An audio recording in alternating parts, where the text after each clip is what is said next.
Halo, assalamualaikum warahmatullahi wabarakatuh teman-teman dimanapun kalian berada. Rencana saya mau melakukan perjalanan touring ke NTT, namun sekarang saya lagi melihat-lihat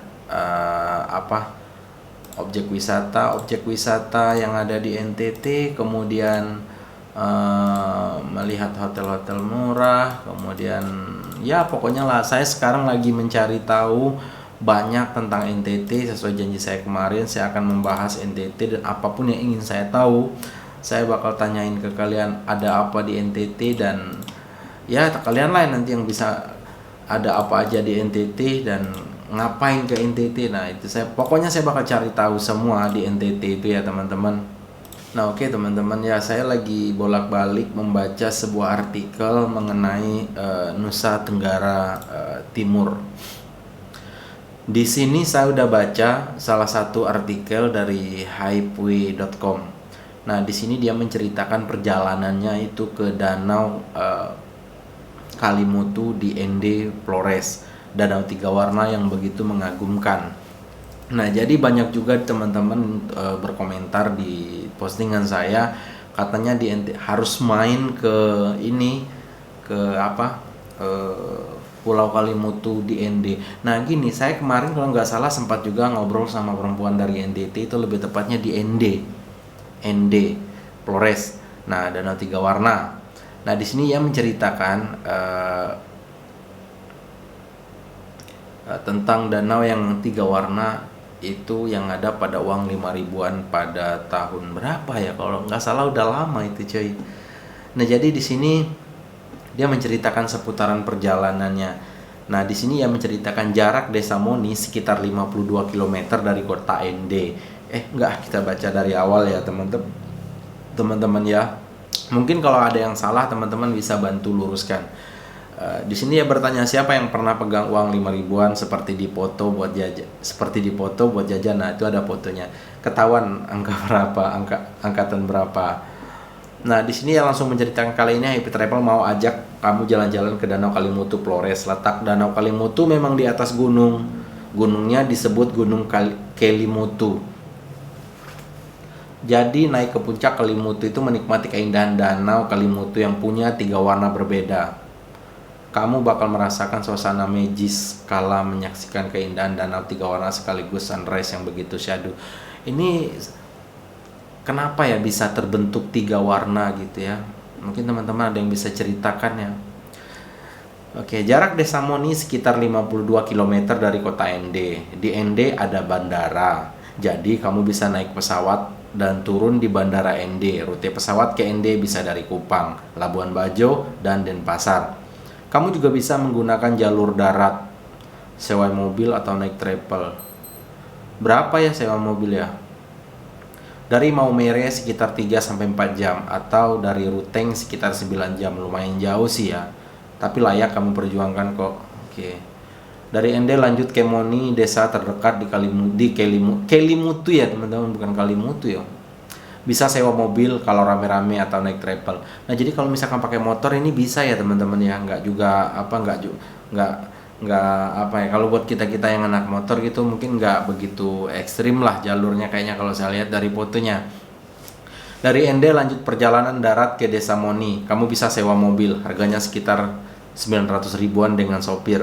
Jangan berpikir bisa nyetir sendiri di Flores. Jalanan di Flores aduhai dengan tikungan dan kelokan yang luar biasa. Alternatif lain naik travel sekitar 50 ribu. Kalau pilih naik travel, kalau dulu dari bandara naik ojek ke pangkalan travel. Untuk harga travel biasanya kita tawar-menawar. Kadang emang ada yang suka naikin harga seenaknya. Iya tau di situ ya. Kemudian di sini juga dia ngasih info penginapan. Menginap semalam di Moni sebelum naik ke Kalimutu. Di Moni juga banyak tempat makan untuk traveler. Di Moni banyak penginapan murah, harganya mulai dari 100 ribuan. Wah murah juga ya cuy ya, 100 ribuan. Udah termasuk sarapan. Wah murah, asli murah ini. Penginapan di Moni bisa dipesan lewat travel agent online. Tempat makan juga lumayan banyak. Berhubung yang datang menginap di Moni lebih banyak turis turis mancanegara daripada turis domestik. Makanannya juga cenderung makanan barat. Loh, makanan barat itu gimana sih? Apa ya? Makanan barat ada di NTT itu gimana? Wah, jadi pengen ke sana nih. Waktu terbaik untuk berkunjung ke Kelimutu adalah saat matahari terbit. Berangkatlah jam 4 pagi dari Desa Moni. Emang nggak jauh kali ya kalau berangkatnya aja jam 4 pagi dari Desa Moni. Wah, ya asli indah cuy. Kelimutu paling bagus dinikmati pagi-pagi saat matahari terbit. Kamu harus berangkat sekitar jam 4 pagi dari penginapan di Moni. Bisa sewa mobil atau naik motor. Emang di situ ada nggak sih bro sewa motor gitu kalau untuk traveler kayak gini? Maka dari itu ya saya berencana ke sana itu pengen naik motor cuy. Kamu bisa sewa motor atau naik ojek. Tanya aja ke orang penginapan di Moni tentang transportasi yang kamu butuhkan. Mereka pasti membantu dengan senang hati. Ingat untuk bawa jaket tebal. Waduh, sarung tangan dan kaos kaki. Wih, baik Moni dan Kelimutu itu dingin banget.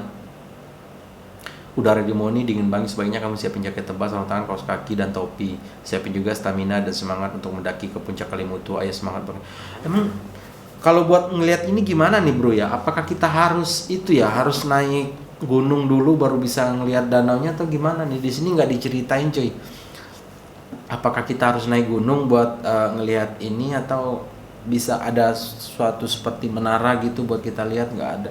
Atau gimana ya ini? Soalnya sini nggak diceritain gimana cara ngelihat ke atas gitu. Mungkin kalau ada, apakah bisa naik motor naik ke atas atau bagaimana gitu ya.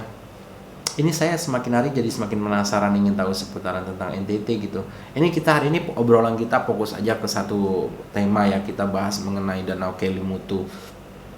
Kalau di sini saya lihat warnanya ada merah, biru, sama satu lagi nggak kelihatan. Oh, ada hijau. Mungkin warna hijau kali ya, merah, biru, hijau.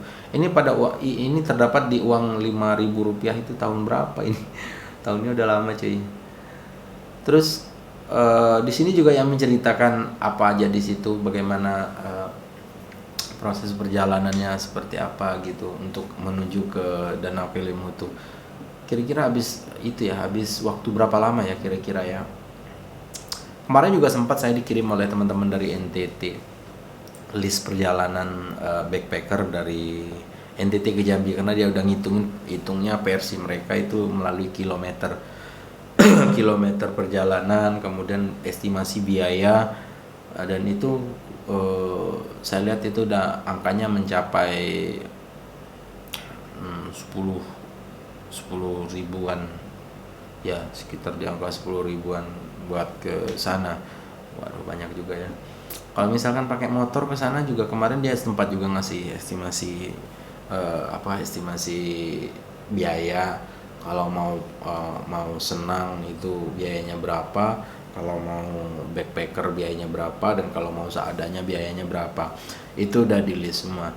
Mungkin sekarang saya lagi fokus dulu lah cari sponsor kali ya buat kesana, karena rencananya sih pengen bikin konten di perjalanan, pengen cerita-cerita sama teman-teman, sama subscriber khususnya ya. Barangkali ada yang pengen jalan-jalan ke NTT dan nggak kesampaian. Nah, nanti mungkin saya akan kesana, tapi nggak tahu kapan, apalagi sekarang lagi sibuk-sibuknya.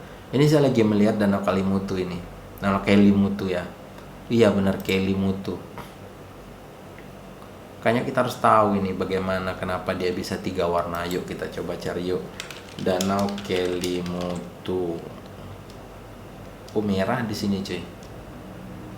Oke, nih ada nih awal mula terbentuknya ini. Kita coba apakah benar atau enggak ini. Oke, nggak ada yang bahas itu cuy. Mungkin ada yang bisa ceritain kali ya, mungkin biar langsung gitu kan. Gunung Kelimutu ini udah bolak-balik saya dari kemarin, bolak-balik ini browsing tentang NTT. Saya kemarin sempat cari juga bagaimana suasana di sana, dan untuk ke sana itu butuh persiapan apa aja. Terus lagi kira-kira habis dana berapa, semua udah saya pelajari, dan mungkin nanti akan dirangkum dalam sebuah, bukan buku ding, sebuah jurnal atau catatan. Nah, itu jadi patokan buat kesana, dan tulis juga beberapa daftar objek wisata yang akan dikunjungi. Tapi kata teman saya kemarin yang di NTT itu, untuk kesana itu habisnya sekitar 2 bulanan bisa buat kita keliling NTT aja gitu kan. tapi fokus dalam waktu 2 bulan. Itu nggak termasuk danau-danau kecil-kecilnya. Jadi yang kita kunjungi itu danau-danau yang kira-kira terkenal lah gitu kan. Tapi kayaknya saya yakin itu ya teman-teman, yang nggak, sekarang kan udah 2021, mungkin banyak objek wisata yang baru di situ yang bisa dan layak untuk dikunjungi ya. Ya oke, mungkin teman-teman untuk cerita-cerita kita hari ini mungkin cuma itu dulu. Kalau ada salah kata saya mohon maaf. Kalau ada yang melenceng mohon diluruskan, karena tidak ada manusia yang luput dari kesalahan. Saya Haryanto, see you next video. Dadah.